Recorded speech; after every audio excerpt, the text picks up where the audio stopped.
Status orang paling tajir melintir asal China tak lagi dipegang oleh pendiri raksasa e-commerce Alibaba Group, om saya ya Jack Ma ya, namun seorang taipan air kemasan dan vaksin Chong San San. Bloomberg Millionaires Index melaporkan Chong San San memiliki pundi kekayaan hingga 2 miliar dolar Amerika Serikat. Ini berarti mengalahkan Jack Ma, sang orang terkaya kedua di Asia di bawah Mukesh Ambani. Dijuluki Lone Wolf, kekayaan Chong melonjak hampir 52 miliar dolar Amerika Serikat pada tahun ini, melebihi orang terkaya dunia lainnya, kecuali pendiri Amazon, Jeff Bezos, dan bos Tesla, Elon Musk.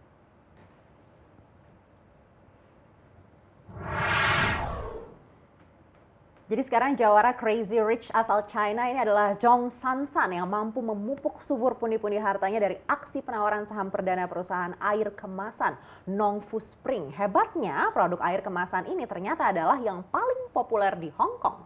Mantap banget ya, lihai sekali. Memang ini sudah punya air minum yang memimpin pangsa pasar. Ternyata ladang uang Chong juga berasal dari perusahaan bioteknologinya yang memproduksi vaksin, namanya Biological Pharmacy Enterprise, dan baru saja melantai di bursa April kemarin, dan ini pun juga mendorong kekayaan bersihnya menjadi 20 miliar dolar Amerika Serikat di awal Agustus. Ini menarik ya, jadi Chong San San ini menjual produk yang sudah pasti dikonsumsi dan dibutuhkan masyarakat yang esensial nih, kapanpun, masa krisis, masa pandemi, semua orang pasti butuh air yang segar dan juga vaksin untuk kesehatan ya. Karena kalau kata Taipan Global Jeff Bezos, jika Anda adalah seorang yang fokus pada pesaing, Anda harus menunggu sampai waktu di mana pesaing Anda melakukan sesuatu, tapi jadi orang yang fokus pada konsumen, maka Anda akan menjadi pionir. Ini kalau haters pasti udah banyak teori konspirasinya ya kalau ada orang produksi vaksin seperti ini.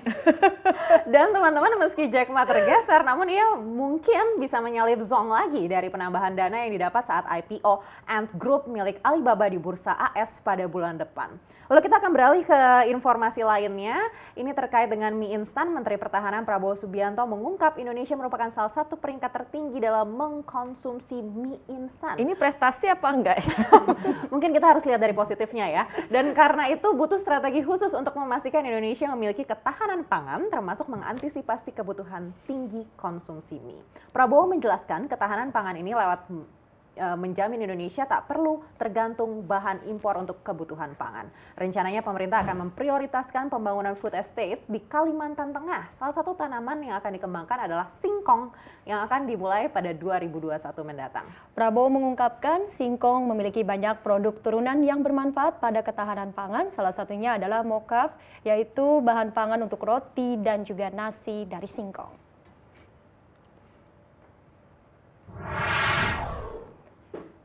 Ayo, di sini siapa saja yang suka makan mie instan? Gak disangka-sangka ya, Indonesia ternyata peringkat kedua di dunia untuk konsumsi mie instan. Jadi memang tidak heran ya kalau saham-saham produsen mie instan ini cukup defensif. Ternyata memang didukung dari banyaknya penduduk Indonesia yang memang menggemari makan mie instan. Iya, tapi hari ini ya duo saham mie instan ya, INDF, ICBP ini yang produsen tepungnya, INDF juga tidak terlepas dari koreksi besar-besaran pada hari ini. Meskipun ya. Ini sebenarnya koreksi yang mendatangkan janji yang indah di masa depan ya, karena akan ada suntikan 12,7 triliun katanya. Mantap ya Anneke. Nah, bicara soal solusi tadi mengurangi ketergantungan pemerintah pada komoditas gandum impor, ini memang cukup terasa urgensinya. Bahan baku tepung terigu dan mie instan untuk konsumsi tanah air ternyata ini berasal dari gandum impor yang terus meningkat jumlahnya dari tahun ke tahun, terutama dari Amerika Serikat. Impor gandum di Indonesia kini mencapai lebih dari 11 juta ton. Mungkin saatnya memproduksi mie instan dari singkong ya, dari food estate tadi ya yang tengah dibangun. Iya, ini menarik sekali karena akan dibangunnya ini di kampung halaman kalian berdua nih, di Kalimantan ya. Wah, kebetulan banget. The World Instant Noodle Association mencatat ada 6 negara dengan konsumsi mie instan tertinggi. Indonesia ada di peringkat dunia, belum mampu mengalahkan konsumsi China untuk mie instan. Mengingat jumlah penduduknya juga paling tinggi ya di dunia. Lalu peringkat 3 ada India, disusul dengan Jepang, Vietnam, dan kemudian Amerika Serikat. Ya, memang kita lihat memang lebih baik kalau bisa diproduksi sendiri dengan bahan baku sendiri. Apalagi kan pasarnya juga pasti sudah besar ya di dalam negeri, kita tahu. Nah, ini juga bisa jadi buat ekspor, soalnya kita kan juga pengekspor mie instan juga. Jadi semoga saja mimpi food estate untuk ketahanan pangan bisa segera terrealisasi. Jangan lupa Kylie Jenner juga makan Indomie. Oh iya. Menarik sekali ya. Abis ini pasti langsung lapar ya. Ya.